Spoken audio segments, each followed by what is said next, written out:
I shampooed my hair this morning, and this is what happens. It gets all...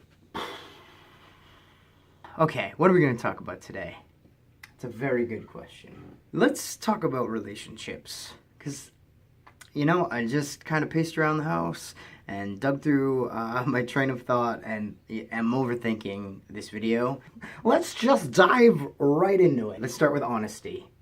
I have only had one real relationship in my life. One real boyfriend. Surprise, I'm gay. If you didn't know that, oh well. One of the very first relationships I ever had, which wasn't real, was hyper-closeted and dragged out over the span of, let's just say, a really long time. Longer than it should have. I think because I was never... it was never easy for me to identify as gay. I was very much a late bloomer. It took me until somewhere in my late 20s to even begin to understand how people could find me attractive. Realizing right now, this video is, in order for this video to be true, it has to be honest and vice versa.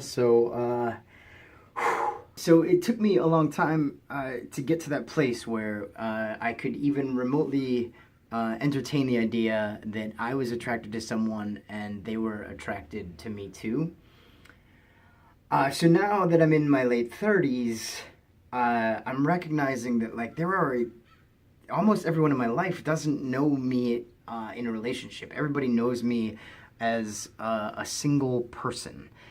And I've always sort of been jealous of people who can jump in and out of relationships, or people who, like, they go through a breakup, they're really hurt, they deal with all of that, and then they move on and find another person, and they're like, oh, this is my new boyfriend, girlfriend, whatever.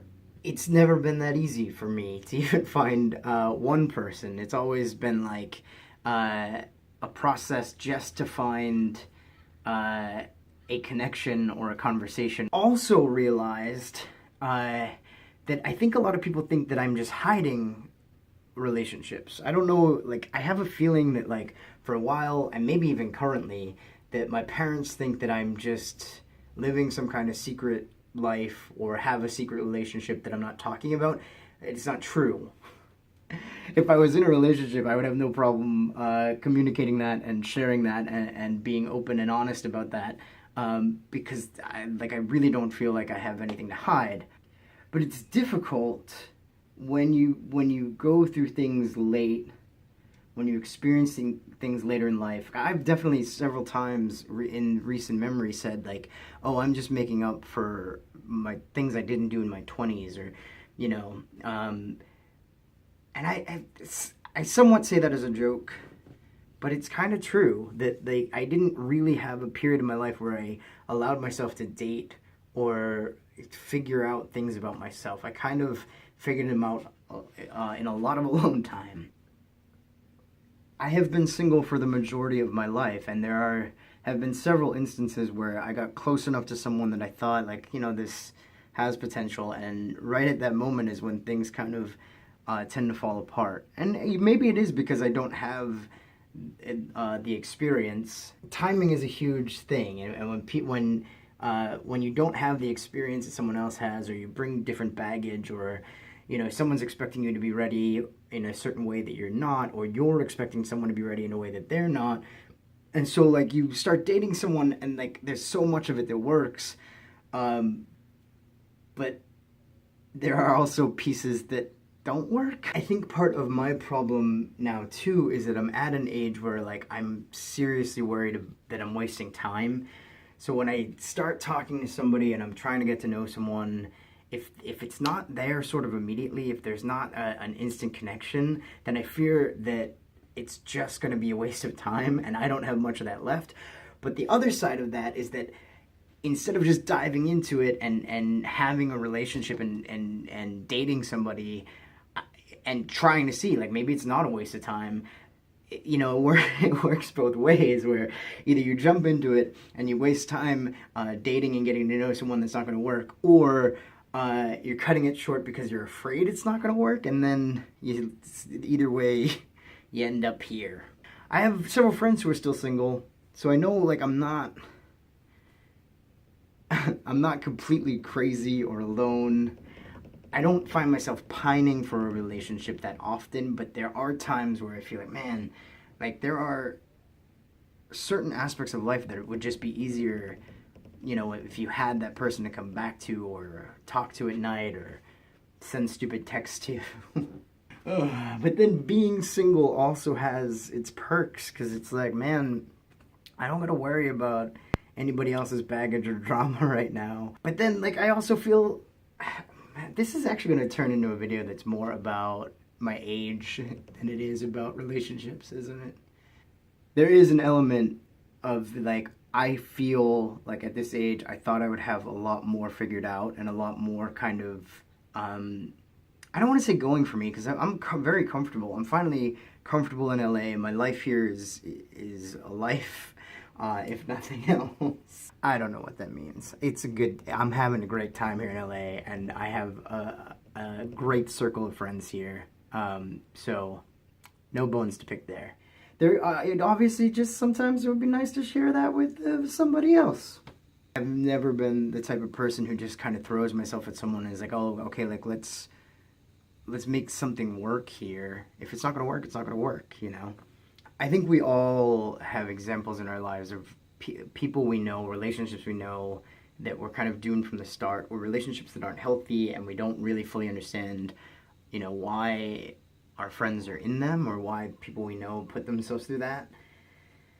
And maybe, yeah, I don't know, maybe we've been that person before. I start to think sometimes that friends of mine might actually think I'm just incapable of having that sort of connection with someone, or that